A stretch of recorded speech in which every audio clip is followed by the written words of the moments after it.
चलावे चलती जाने बुझी राजा करेला गलती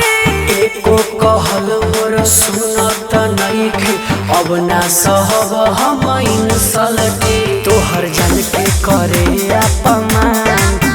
मन करे तेज दीही परान लागे एकरा से पटे ना कोनो छोकरी पिया एने खोदी खोदी दवला बनवले बा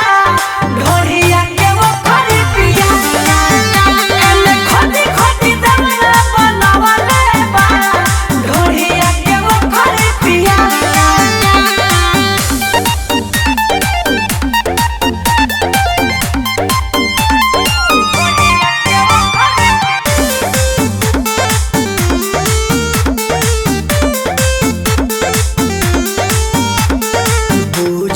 हमरो इशारा हो अपना धन पर लगावा पहाड़ा हो भई बाबा का हमारा हो मिल गदी धन तोहर सारा हो हम थक गइल बानी समझा के